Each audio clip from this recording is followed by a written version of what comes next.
اپنے گیتوں سے کروڑوں مداحوں کے دل جیتے، اپنی ساحرانہ اور باغیانہ شاعری سے ایک زمانے کو مسحور کیا۔ گورنمنٹ کالج لدھیانہ سے BA نہ کر سکے، ایک دوشیزہ سے عشق کر بیٹھے تھے۔ ترقی پسند تحریک سے وابستگی کے باعث لاہور میں گرفتاری کا خوف رہا۔ خفیہ بھیس میں بذریعہ طیارہ دہلی پہنچے، پھر قسمت ممبئی لے گئی۔ بھارت میں انہیں 1971 میں پدم شری کے خطاب سے نوازا گیا۔ اکتوبر 1980 کو حرکت قلب بند ہونے پر ممبئی میں وفات پا گئے۔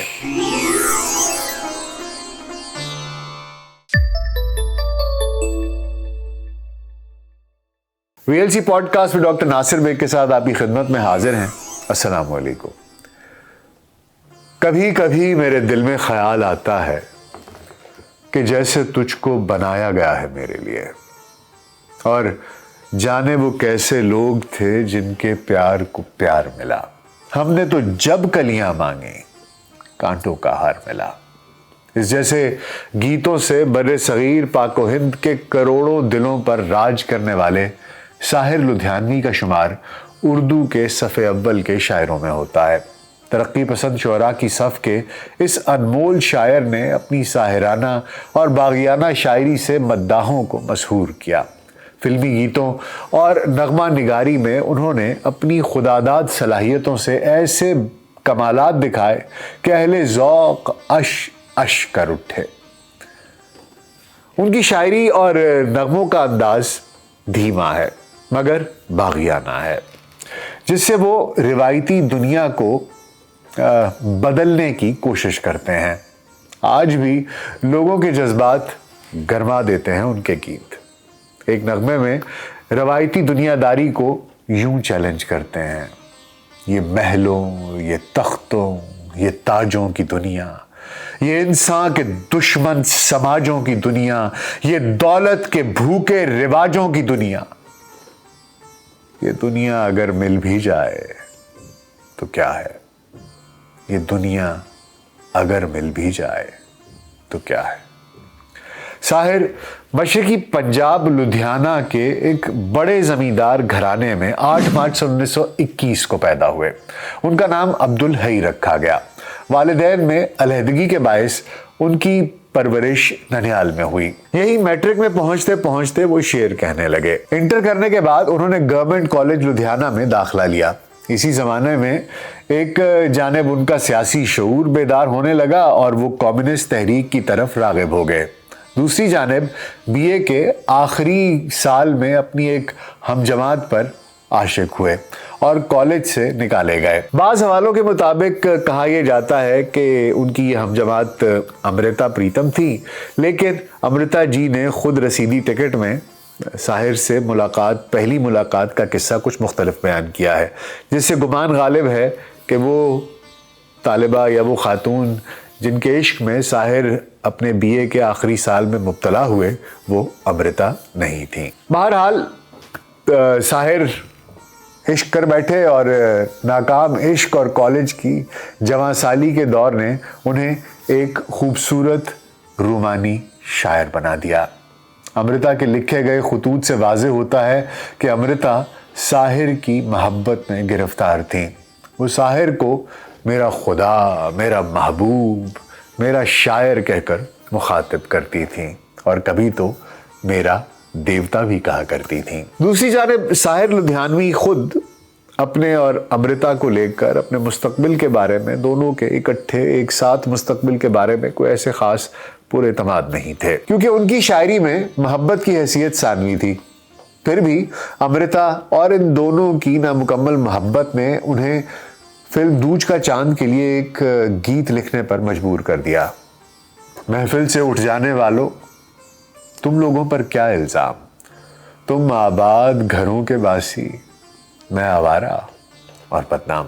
ممبئی کا بابو فلم میں شاید چل رہی سجنی اب کیا سوچے اس جیسا گیت لکھا، یا فلم ہم دونوں کا گیت ابھی نہ جاؤ چھوڑ کر کہ دل ابھی بھرا نہیں، اور رفیع صاحب نے کیا کمال ادائیگی سے اس گیت کو، ساحر کے الفاظ کو امر کر دیا۔ کہا یہ جاتا ہے کہ یہ گیت ساحر نے امرتا کی یاد میں لکھا تھا۔ ساحر لدھیانوی نے سن 1943 میں ہی لاہور کو اپنا مستقل مسکن بنا لیا تھا۔ ادب لطیف، شاہکار اور سویرا جیسے ادبی جرائد میں ذمہ داریاں نبھاتے رہے۔ یہیں ان کا پہلا مجموعہ کلام تلخیاں سن 1944 میں شائع ہوا، اور اس کے سرورق کا شعر مجھے آج بھی یاد ہے جب میں نے پہلی دفعہ پڑھا کہ کیا خوبصورت انداز ہے اپنی شاعری، اپنا کلام، اپنی سوچ اپنے قارئین تک پہنچانے کا۔ سرورق پر ایک شعر ہے جو کچھ یوں ہے کہ دنیا نے تجربات و حوادث کی شکل میں، دنیا نے تجربات و حوادث کی شکل میں جو کچھ دیا ہے مجھ کو وہ لوٹا رہا ہوں میں۔ قیام پاکستان کے بعد فسادات اور خونریزی پر دوسرے تمام صاحبان دل افراد کی طرح ساحر بھی بہت رنجیدہ ہوئے۔ خود لکھتے ہیں اس سے وہ تمام قدریں خطرے میں پڑ گئیں جن سے ادب، آرٹ اور تہذیب کے سرچشمے پھوٹتے تھے۔ حالات ادب اور ادیب دونوں کے لیے مخدوش ہیں۔ کوئی دوسری کتاب آپ تک اسی وقت پہنچ سکے گی جب ترقی اور انقلاب کی طاقتیں رجت پسند طاقتوں پر اس حد تک قابو پائیں گی کہ موجودہ کشت و خون کا ہنگامہ رک جائے اور تہذیبی زندگی کو اثر نو ترتیب دینے کے امکانات فراہم ہوں۔ ایک شعر میں لکھتے ہیں کہ دیکھا ہے زندگی کو کچھ اتنے قریب سے، دیکھا ہے زندگی کو کچھ اتنے قریب سے، چہرے تمام لگنے لگے ہیں عجیب سے۔ قیام لاہور سے متعلق اپنی سوانح عمری میں ساحر لدھیانوی لکھتے ہیں کہ احمد ندیم قاسمی کے ساتھ ادبی رسالے سویرا کی مجلس ادارت میں شامل تھا، مگر چودھری نذیر رسالے کی محدود آمدن کی وجہ سے اچھی تنخواہ دینے سے قاصر تھے۔ دوسری جانب ترقی پسند مصنفین کا رسالہ ہونے کے باعث پاکستانی حکومت کی خفیہ پولیس ہماری سرگرمیوں پر نظر رکھتے تھی۔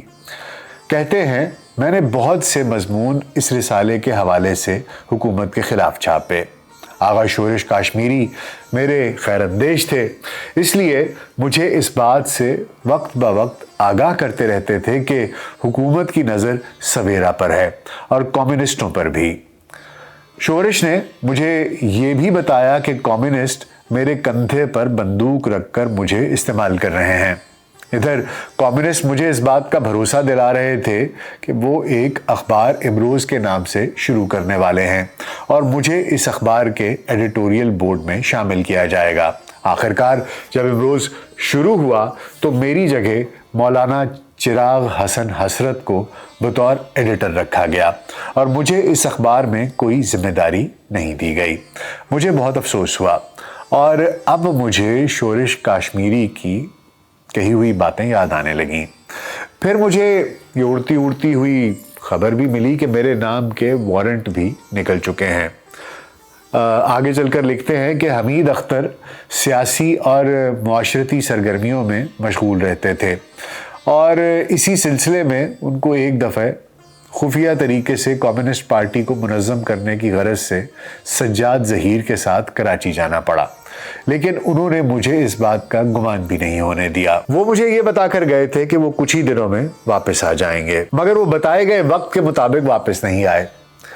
ان کے بعد کے بیان کے مطابق حالات کچھ اس قدر خراب ہو گئے تھے کہ ان کا وقت کے مطابق واپس لوٹنا ممکن نہیں تھا۔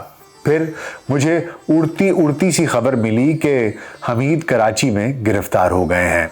اب میں خود کو غیر محفوظ اور تنہا پا رہا تھا۔ مجھے کچھ سوجھ نہیں رہا تھا۔ یہاں لاہور میں پولیس اور خفیہ ایجنسیوں نے میرا جینا حرام کر رکھا تھا۔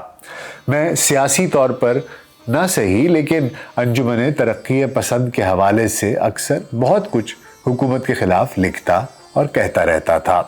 مجھے یہ خوف بھی ستانے لگا تھا کہ کہیں مجھے گرفتار ہی نہ کر لیا جائے۔ پھر ایک روز میں چپکے سے بھیس بدل کر جون سن 1948 کی کڑکتی گرمی میں